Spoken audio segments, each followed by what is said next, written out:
ಮಣ್ಣು ಹೊತ್ತ ಟ್ರ್ಯಾಕ್ಟರ್ ಚರಂಡಿ ಮೇಲೆ ಚಲಿಸಿದ್ದರಿಂದ ಚರಂಡಿ ಸ್ಲ್ಯಾಬ್ ಕುಸಿದ ಘಟನೆ ಮೊಳಕಾಲ್ಮೂರು ಪಟ್ಟಣದಲ್ಲಿ ನಡೆದಿದೆ. ಸರ್ಕಾರಿ ಸಾರ್ವಜನಿಕ ಆಸ್ಪತ್ರೆ ಮುಂಭಾಗದಲ್ಲಿ ಈ ಘಟನೆ ನಡೆದಿದೆ. ಸ್ಲ್ಯಾಬ್ ಮೇಲೆ ಮಣ್ಣು ಹೊತ್ತ ಟ್ರ್ಯಾಕ್ಟರ್ ಚಲಿಸಿದ್ದೇ ಈ ಘಟನೆಗೆ ಕಾರಣವಾಗಿದೆ. ಹೆದ್ದಾರಿ ಪಕ್ಕದಲ್ಲಿ ನೂತನವಾಗಿ ನಿರ್ಮಾಣವಾಗುತ್ತಿರುವ ಕಟ್ಟಡ ಕಾಮಗಾರಿಯು ಟ್ರ್ಯಾಕ್ಟರ್ನಲ್ಲಿ ಮಣ್ಣು ತರುತ್ತಿರುವಾಗ ಚರಂಡಿ ಮೇಲೆ ಸ್ಲ್ಯಾಬ್ ಕುಸಿದು ಬಿದ್ದ ಘಟನೆ ಯಾರಿಗೂ ಪ್ರಾಣಾಪಾಯವಾಗಿಲ್ಲ. ಆದರೆ ಚರಂಡಿ ಮೇಲೆ ಸಿಲುಕಿಕೊಂಡ ಟ್ರ್ಯಾಕ್ಟರ್ ಅನ್ನು ಹೊರತೆಗೆಯಲು ಜೆಸಿಬಿಯಿಂದ 1 ಗಂಟೆಗಳ ಕಾಲ ಪ್ರಯತ್ನಿಸಲಾಯಿತು. ಕೇವಲ 3 ವರ್ಷದ ಹಿಂದೆ ನಿರ್ಮಾಣವಾದ ಹೆದ್ದಾರಿ ಪಕ್ಕದಲ್ಲಿ ಚರಂಡಿ ನಿರ್ಮಿಸಲಾಗಿತ್ತು. ಕಾಮಗಾರಿಯು ಆರಂಭದಿಂದಲೂ ಕಳಪೆ ಗುಣಮಟ್ಟದಲ್ಲೂ ಚರಂಡಿ ನಿರ್ಮಿಸಲಾಗಿದೆ ಎನ್ನುವ ಮಾತುಗಳು ಕೇಳಿಬಂದಿತ್ತು. ಆದರೆ ಇದೀಗ ಒಂದು ಟ್ರ್ಯಾಕ್ಟರ್ ಸ್ಲ್ಯಾಬ್ ಹೋದಾಗ ಸ್ಲ್ಯಾಬ್ ಕುಸಿದು ಬಿದ್ದಿರುವ ಘಟನೆಯೂ ನಡೆದಿದ್ದು ಈ ಕಾಮಗಾರಿಯ ಗುಣಮಟ್ಟವನ್ನು ಪ್ರಶ್ನಿಸುವಂತಾಗಿದೆ.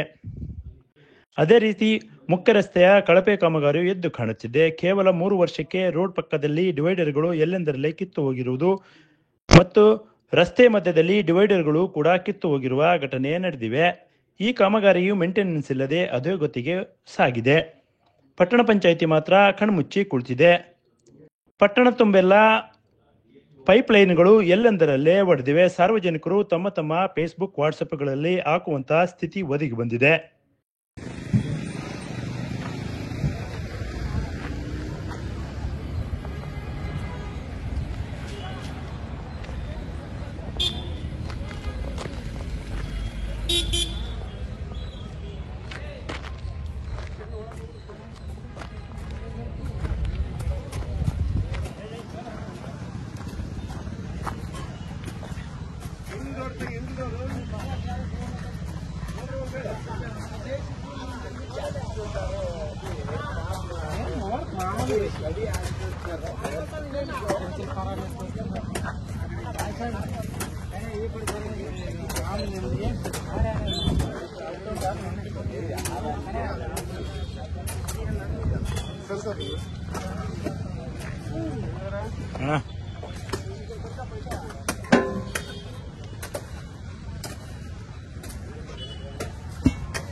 Bureau report PM Gangadhar, Bharat Vaibhav news, मोड़कलमूर.